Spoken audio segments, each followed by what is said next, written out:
All right, well, hey everybody, if you own the Sony a7 III and you're thinking about getting a new travel gimbal, particularly the DJI Ronin SC that came out late in 2019 here, then this video is definitely for you, because after using my Zhiyun Crane 2 gimbal with the Sony a7 III for the past couple of years, I wanted to spend a week with the DJI Ronin SC and my Sony a7 III setup. Now, I don't want to overhype this video at all, but I'd say that if you've been watching reviews of the Ronin SC and you're thinking about buying this thing, I wouldn't buy it until you watch this video all the way through. Just if you're going to be using the Sony a7 III in particular, I think there's other cameras that probably this isn't as relevant for, but if you have a Sony a7 III, a7R III, a7R4, maybe Sony a7S II or the new one that might come out, I have some very specific feedback and insight that I thought was pretty relevant when it comes to the DJI Ronin SC. Now, like most people, I truly love gimbals, and I've been using the Zhiyun Crane 2 a ton over the last 2 years, which means that I've got a laundry list of gimbal kind of best practices, likes, needs, wants, and requirements that I know that I'm looking for in a new gimbal, particularly one of these travel gimbals. So after using the SC for about a week, I came to the conclusion that YouTube just really needs this video, because in my honest opinion, it seems like YouTube is missing the perspective that I found myself holding after I spent this time with it. And it seems like the reviews that are out there, they're great. I watched like 30 to 40 of them. They're either done by the big YouTubers that DJI sent promotional units to, and these guys are either way more patient and this stuff didn't bother them, or they're way more skilled, or they're just flying through a ton of content and their content schedule is huge. So it seems like they kind of miss some things in their review of this Ronin SC gimbal. So I wanted to make this. And besides the big YouTubers, the other reviews that I saw on the Ronin SC, which were valuable, they're good, they seem to be done by well-meaning YouTubers that seem to have kind of rose-colored perspective of the SC, and I think it might be tainted with just a little bit of confirmation bias. Now, these videos, they look better than mine, are done by smarter people than me, and I'm simply saying that I feel like after watching 20 to 30 reviews of the SC, I was still surprised about some specific things when I finally brought it home to try it. And usually there aren't that many surprises in my gear after doing lots of research, particularly spending time on YouTube. So I felt like I had to make this video. If you're thinking about the Ronin SC with the Sony a7 III, this is for you. And I just want to start out, let me be clear. DJI Ronin SC is a great gimbal. It's definitely going to work with your Sony a7 III. It certainly does, or your similar cameras. And here's my top level observation about the gimbal and this camera setup. I think that DJI attempted to keep it small, and in their attempts to keep the gimbal small, that means that these full frame cameras are really pushing the capacity of the gimbal, which you probably know about if you've been watching other videos, both in size and in weight. And this negatively impacts the portability, usability, and even some of the functionality of the gimbal, particularly when you add in some small design misses when it's paired with the larger Sony a7 III. Now, if you've been doing your homework, you're probably aware that the SC will hold up to 4 pounds, right? And that most configurations of the Sony a7 III are going to fall far under that weight limit. But the reason why I say that these cameras are pushing its limit is the combination of the front-heavy lenses that you tend to see in Sony on these mirrorless cameras, right? And the overall size of the full frame setups. They tend to be a little bit wider than what I think this gimbal was made for. Specifically, here's some beef that I have come up with when it comes to this setup with these sizes and weights pushing the overall limits of the gimbal. And one quick thing, DJI, if you're looking for feedback about what would have made this a truly dominant gimbal in my eyes, then stay to the end. I don't know, it's not a huge revelation, but it might be worth listening to if you're from DJI and you're looking for something to improve on for a travel gimbal. So first off, the gimbal has a smaller margin for error. This is the first thing you're going to notice. It just has a smaller margin for error when it comes to balancing. And I found myself taking quite a long time balancing the setup, and besides taking a long time, I found myself having to balance the gimbal many more times throughout a shoot because of some particular design flaws, particularly compared to my Zhiyun Crane 2. The main flaw is that since the gimbal needs to be opened up all the way for the larger camera and kind of slid all the way to the back and over to the side for the heavy lenses, you actually end up losing some basic functionality that you'd like. Specifically, when you're trying to balance the roll axis, you'll find yourself shifting the camera left to right in order to get it well balanced, right? Which we would know. But the position I found myself in, and maybe it's different for you, maybe I had a different cable, but I found myself was that it had to be moved so far over to the side, to the left side, that the USB cable would stick out too far. And it actually prevented the camera from going into inverted mode. And for me, when you're using a gimbal, one of the coolest shots that you can get is a low angle shot from inverted mode. And I ran into the problem when I was balancing both the 16-35 f4 Zeiss lens as well as the 24-70 2.8 G Master, which is a behemoth. I didn't really expect that to work. But that was huge. The next difficult thing, that in order to get these front heavy lenses balanced, you'll find that the camera is pushed so far back that you'll face one of two situations. Either you'll be unable to do flashlight mode at all with a really large lens, or you have to take the eyepiece off to get the lens balanced. That's just kind of annoying. I found myself constantly trying to figure out the eyepiece thing. I would move it back and forward, particularly with some situations with the riser plate, but removing the eyepiece, it's not the end of the world, right? But I already find myself spending too much time looking for adapters, gear, cords, base plates, and like throwing stuff all over my bag. You know, throwing it in my pocket isn't bad, except for now that it's in my pocket, I'd run the risk of breaking it. And I don't know about you, but I know for a fact that I would probably break it. So I felt like if I was gonna keep this, I might as well just order some more base or eyepieces, right? So despite the problem of the large setups either losing the ability to go into flashlight or requiring you to take off the eyepiece to make it barely work, the gimbal, it worked pretty well. It's perched so high that short of doing straight flashlight mode or inverted mode, the functionality was actually pretty good. And besides that clearance problem, it wasn't too bad. So I would just note that. Another quick thing to note here is that I think that if you had a much lighter lens, you would be totally fine here. But I find myself wondering, what lenses would I even want to use on this setup that would be high quality and yet light enough to work really well? On the gimbal, it wasn't gonna work. I wasn't gonna head out to buy another lens just to use with this specific gimbal. I heard that some of the Tamron and the Sigma lenses, and maybe even there's this 18mm Batis, or there's a 28 or a 2.8 35mm might work. Those are decent quality lenses out there, but the bottom line, even after checking lots of forums and other websites and social media, if you're planning on using a high quality lens, something with a lower f-stop number, you're gonna be losing flashlight mode, inverted mode, and probably being unable to use it hardly at all with like the bigger setups. I had the 2.8 24-70 on there. That's just pushing it. So what's just kind of frustrating is trying to get these things all set up. But once you did it, you know, it wasn't the end of it. You know, it really did work. But a thing that made it more irritating though was that if you go to DJI's website, you'll see that they have this list of supported and tested lenses with the Sony a7 III and the Ronin SC. And not only that, they have videos like playing the gimbal using each of these lenses. It looks like, oh, this is just gonna work perfectly fine. They have one of the 24-70 2.8 G Master, and yeah, it eventually worked with the gimbal, but just barely. And it doesn't inform you that you'll lose some functionality like going in inverted mode with the cord that they supply.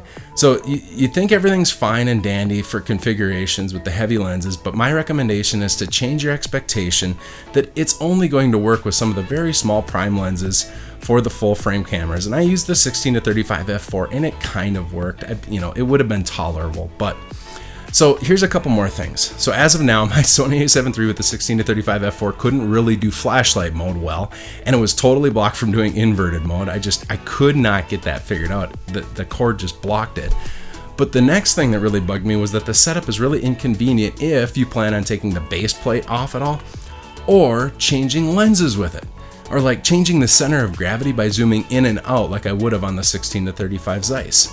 You see, the base plate that the SC uses is a high quality Arca Swiss plate, right? Everybody's pretty excited about that.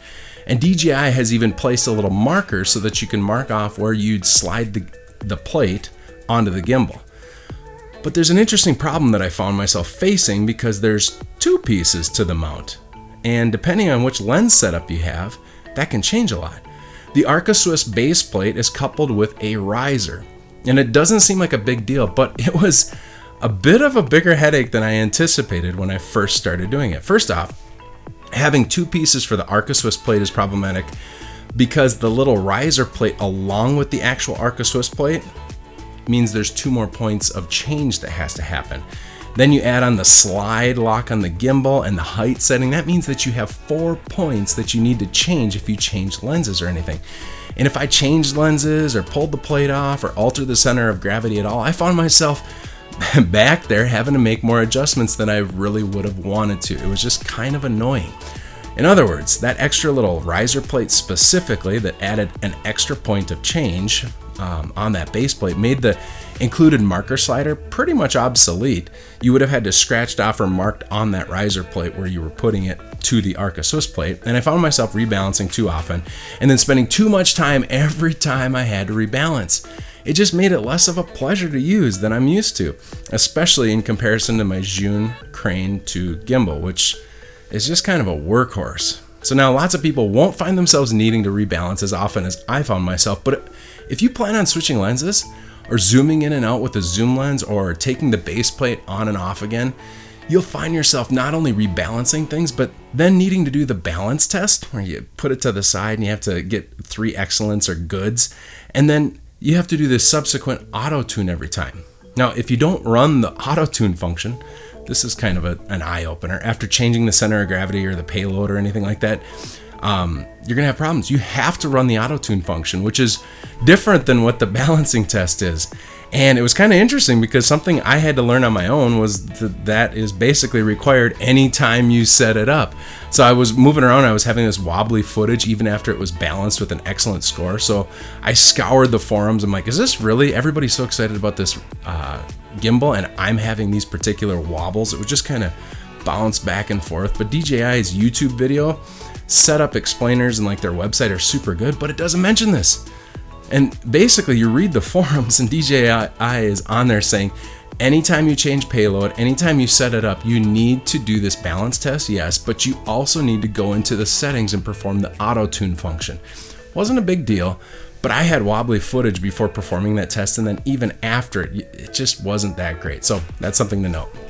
Now, I think I would have been fine sticking if I just stuck with one lens, right? If I wasn't adjusting and if I had one smaller lens, this thing would have been fine with the a7 III. But the kicker for me was knowing that anytime that I took the base plate off or I found myself messing around with it at all, I took too much time aligning things up and rebalancing and jumping through the rebalancing and the Autotune routine. It was pretty inconvenient. I didn't love it. Whereas I jump on my Zhiyun, I can slap that thing on there because it has a higher payload capacity. There's a greater margin for error. It's just a lot more of a pleasure to use. So I still think it's a capable gimbal, and it's particularly attractive because of the size and the low price, right? Let's face it, because it's low price, it's not a big deal. But I found myself kind of stuck here. No inverted mode, no flashlight mode, too much messing around to get it balanced, and extended amounts of time screwing around when I actually did get it balanced. And then the base plate, if I took it off, was just kind of goofy.